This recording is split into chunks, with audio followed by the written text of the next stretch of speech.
Hello friends, welcome to Indian study. Indian study पर आपका स्वागत है। दोस्तों, लेखपाल के लिए मैं प्रैक्टिस सेट लेकर के आया हूँ हिंदी का, क्योंकि आप सभी लोग जानते हैं कि लेखपाल की वैकेंसी बहुत ही जल्द जो है वो आने वाली है। और इस बात को बहुत अच्छे से ध्यान में रखना कि अगर आप अभी से प्रैक्टिस स्टार्ट नहीं करोगे, क्योंकि हिंदी मैं मान करके चल रहा हूं कि आप पढ़े होंगे, क्योंकि मैंने लगभग अपने चैनल पर यूपीएसआई की तैयारी करवाई जिसमें हिंदी आना है। और अच्छी बात यह है कि यूपीएसआई में ज़्यादा टॉपिक आने थे, इसमें तो कम ही टॉपिक आना है। तो जिन जिन टॉपिक से आपकी हिंदी आने हैं यूपी लेखपाल में, बस उन्हीं टॉपिक से मैं 25 इंपॉर्टेंट क्वेश्चंस लेकर के आया हूं, जो कि यूपी ट्रिपल एस सी लेखपाल के लिए बहुत ही ज़्यादा इंपॉर्टेंट है। तो वीडियो को एंड तक जरूर बने रहिएगा, क्योंकि लास्ट में मैं आपसे क्वेश्चंस भी पूछूंगा और उसका आंसर आपको कमेंट बॉक्स में बताना होगा। अगर आप पीडीएफ डाउनलोड करना चाहते हैं तो डिस्क्रिप्शन में लिंक है, वहां से आप पीडीएफ भी डाउनलोड कर सकते हैं। देखते हैं पहला क्वेश्चन। पहला क्वेश्चन आपके सामने, वह आए तो मैं जाऊं। वाक में आपको काल बताना है कि कौन सा काल है। वह आए तो मैं जाऊं, ठीक है।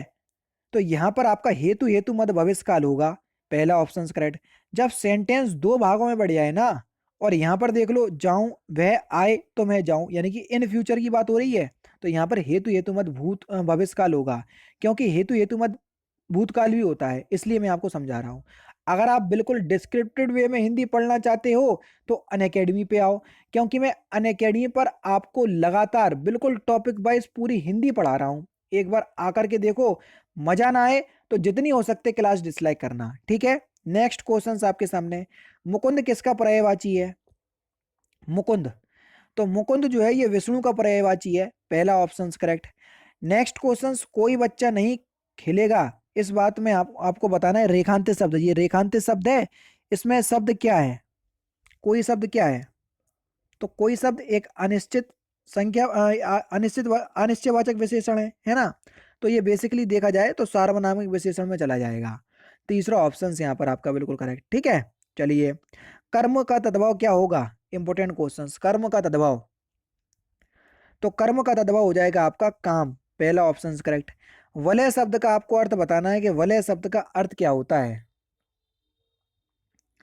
तो वलय शब्द का अर्थ होता है गोलाकार घेरा। दूसरा ऑप्शन करेक्ट, क्या होता है, गोलाकार घेरा। नेक्स्ट क्वेश्चन स्टार्ट करने से पहले मैं आपको बता दूं, दोस्तों, अगर आप यूपी पुलिस कांस्टेबल की तैयारी कर रहे हैं, यूपी लेखपाल की तैयारी कर रहे हैं, यूपी ट्रिपल एससी पीईटी की तैयारी कर रहे हैं, या यूपी टेट टेट की तैयारी कर रहे हैं, तो इन सभी एग्जाम के लिए हिंदी बिल्कुल फ्री ऑफ कॉस्ट, ध्यान रखना, बिल्कुल free of cost special class में अनअकैडमी के ऊपर मैं आपको प्रोवाइड करवा रहा हूं। तो आप लोगों से गुजारिश होगी कि आप सभी लोग जो है वो क्लास में आइएगा, डिस्क्रिप्शन में लिंक है। और अगर आप अनअकैडमी के प्लस प्लेटफॉर्म पर पढ़ना चाहते हो, तो देखो, ये उत्तर प्रदेश के अंदर जितने भी आगामी एग्जाम है, चाहे आपका आर ओ हुआ जिसका एग्जाम 18 दिसंबर को भी है और एक 5 दिसंबर को है, यूपीएसआई वाला एग्जाम की तैयारी लगातार आपको अनअकैडमी ने करवाई है। UP triple S C PET, लेखपाल, BEO, optional courses, UP PCS, इन सभी एग्जाम की तैयारी जो है वो अनअकैडमी के प्लस प्लेटफॉर्म पर करवाई जा रही है। और सबसे अच्छी बात पता क्या है, आपको हर कोर्स के लिए अलग से पैसे नहीं देने, केवल एक बार आपको सब्सक्रिप्शन परचेस करना है। उसके बाद जितना भी काम रहेगा अनअकैडमी का रहेगा, आपका केवल काम पढ़ने का रहेगा। कहने का मतलब यह है, आपको यूपी पीएससी और यूपी ट्रिपल एससी कैटेगरी के अंदर सब्सक्रिप्शन परचेस करना है। जितने भी कोर्स चलाए जा रहे होंगे आप सभी को एक्सेस कर पाओगे। लेकिन जब सब्सक्रिप्शन परचेस करो तो इंडियन स्टडी कोड अप्लाई कर लेना, आपका ही फायदा हो जाएगा। क्या, INDIANSUSTUDY, study, Indian study, without space apply करना, इंस्टेंट 10% का डिस्काउंट भी प्राप्त हो जाएगा। अब देख लेते हैं पूरी वीडियो। नेक्स्ट क्वेश्चन दोस्तों आपके सामने, 8 कनौजिया 9 चूल्हे, इस लोकोक्ति का सही अर्थ क्या है, जल्दी बताओ। 8 कनौजिया 9 चूल्हे, इस लोकोक्ति का सही अर्थ क्या है। तो सही आंसर हो जाएगा आपका अलगाव की स्थिति। तीसरा ऑप्शन यहाँ पर आपका बिल्कुल करेक्ट हो जाएगा। नेक्स्ट क्वेश्चन, नाक का बाल होना, इस मुहावरे का सही अर्थ क्या है। नाक का बाल होना, इस मुहावरे का सही अर्थ क्या है। तो सही आंसर हो जाएगा अकारण प्रिय होना। तीसरा ऑप्शन करेक्ट। निम्नलिखित में से कौन सा वाक्य शुद्ध है। फूलों की सुंदरता या फूलों की सौंदर्यता दर्शनीय है, तो ये वाक्य तो जो है वो पूरा क्या हो जाएगा सर, गलत हो जाएगा, क्योंकि फूलों का सौंदर्य दर्शनीय होता है, सौंदर्यता नहीं, फूलों का सौंदर्य जो है वो दर्शनीय है। इसका जो शुद्ध वाक्य होगा ये होगा। यहाँ ताजा और गर्म भैंस का, गलत। यहाँ, यहाँ भैंस का ताजा एवं गर्भ दूध मिलता है ना, तो ये सही होगा। उसे मृत्युदंड की सजा दी गई, मृत्युदंड खुद एक सजा है, तो उसे मृत्युदंड दिया गया, तीनों ही गलत है। तो उपरोक्त में से कोई भी वाक्य शुद्ध नहीं है। चिरंतन का आपको सही अर्थ बताना है कि चिरंतन का सही अर्थ क्या है। नस्वर, पहला ऑप्शन करेक्ट। छंद से संबंधित गणों की संख्या कितनी होती है, जल्दी बताओ। यगड़, भगड़, नगड़, सगड़, ये सभी गढ़ होते हैं, तो कितनी होती है गढ़ों की संख्या, 8 होती है, तीसरा ऑप्शन करेक्ट। नेक्स्ट क्वेश्चन से आपका, तेरी बरछी ने बरछीने हैं में कौन सा अलंकार है। तेरी बरछी ने बरछीने हैं, तो यहाँ पर देखो वर शब्द 2 बार आया है, अर्थ अलग अलग है, यमक अलंकार हो जाएगा। बहिर्मुखी में या बहुर्मुखी में कौन सा समास है। वहिर, पहला ऑप्शन करेक्ट। खिड़की किस प्रकार का शब्द है। खिड़की, तो सही आंसर हो जाएगा आपका देशज शब्द, तीसरा ऑप्शन यहाँ पर आपका बिल्कुल करेक्ट है। निम्नलिखित वर्तनी की दृष्टि से कौन सा शब्द युग्म जो है वो शुद्ध है। बारात और वसंत, लेकिन हाँ अपन बारात बोलते हैं लेकिन होता बारात ही है, इस बात को ध्यान रखना, तीसरा ऑप्शन करेक्ट। समास चिन्ह आपको बताना है। पदभ्रष्ट, पदभ्रष्ट का समास क्या होगा।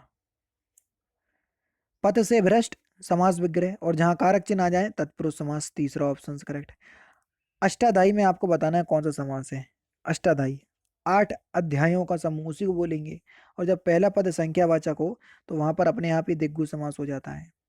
इति प्लस आदि इत्यादि कौन सी संधि है।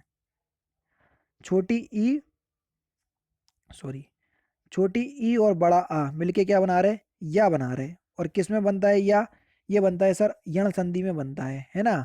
और पहला अक्षर आधा हो जाता है, तो देखो ता आधा हो जाएगा, बिल्कुल हो गया। तो यण संधि का नियम है, पहला ऑप्शन यहाँ पर आपका बिल्कुल करेक्ट हो जाएगा। राम सीता से सुंदर है, इस वाक्य में कौन सा कारक है। राम सीता से सुंदर है, तो यहाँ पर से कारक चिन्ह का यूज हो रहा है ना। तो अगर हम बात करें तो कारक कौन सा होगा, कर्ण कारक, ठीक है। तो पहला ऑप्शन यहाँ पर आपका बिल्कुल करेक्ट हो जाएगा। नदी का पर्यायवाची निम्नलिखित में से कौन सा नहीं है, जल्दी बताओ। क्वेश्चन नंबर 19, कौन सा नदी का पर्यायवाची निम्नलिखित में से नहीं है। ऊषा, ईसा जो है ये प्रातः काल यानी कि सुबह का पर्यायवाची शब्द होता है, दूसरा ऑप्शन करेक्ट। समष्टि का आपको विलोम शब्द बताना है, समष्टि का विलोम व्यष्टि होगा, चौथा ऑप्शन करेक्ट। नेक्स्ट क्वेश्चन देखो यहाँ पर, धनवान को व्यर्थ बेकार में सहायता देकर कोई लाभ ना होगा। तो देखो यहाँ पर क्वेश्चन नंबर 21 में बेकार शब्द नहीं आएगा, व्यर्थ का मतलब ही होता है धनवान को व्यर्थ में सहायता देकर कोई लाभ ना होगा। तो यहाँ पर बी पार्ट में गलती है, ठीक है, दूसरा ऑप्शन करेक्ट। तुलसीदास ने अवधी भाषा में अनेकों ग्रंथ लिखे हैं, इसके किस पार्ट में गलती है। देखो अनेक शब्द का मतलब ही बहुत सारे उसे होता है, तो उसका बहुवचन नहीं बनेगा, तो अनेकों, तो वो शब्द नहीं आएगा। तो यहाँ पर अनेक शब्द जो है वो गलत लिखा हुआ है, तो इसके सी पार्ट में गलती है, ठीक है। चलिए, रिक्त स्थान को पूर्ति करना है। करत करत अभ्यास के जड़मती हो तो फिल इन द ब्लैंक्स। करत करत अभ्यास के जड़मती हो तो सुजान, दूसरा ऑप्शन करेक्ट, ठीक। फिल इन द ब्लैंक्स चंगा तो कटौती में फिल इन द ब्लैंक्स, लोकोक्ति को पूरा करना है। मन चंगा तो कटौती में गंगा, दूसरा ऑप्शन करेक्ट। कानून का रूप देने के लिए प्रस्तुत किया गया प्रस्ताव का मसौदा, इसको क्या कहते हैं। तो इस क्वेश्चन का आंसर आप मुझे कमेंट बॉक्स में बताना, वाक्यांशों के लिए एक शब्द है। तो दोस्तों ये थे आपके 25 हिंदी के इंपॉर्टेंट क्वेश्चन जो यूपी लेखपाल के लिए इंपॉर्टेंट हैं। तो वैकेंसी आने ही है, सभी लोग जानते हैं, लेकिन प्रैक्टिस अपने देते रहो। मुश्किल से मेरी हर वीडियो 10 से 12 मिनट की होती है, इससे ज़्यादा की वीडियो मैं अपलोड ही नहीं करता, ठीक है। तो दोस्तों फिलहाल की वीडियो में सिर्फ इतना ही। अगर आपको वीडियो पसंद आए तो प्लीज़ दोस्तों वीडियो को लाइक कीजिए, शेयर कीजिए, और साथ ही साथ हमारे चैनल को सब्सक्राइब करना ना भूलें, क्योंकि मैं रोजाना इसी तरह की वीडियोस आप लोगों के लिए लाता रहता हूँ। नमस्कार दोस्तों, जय हिंद, जय भारत।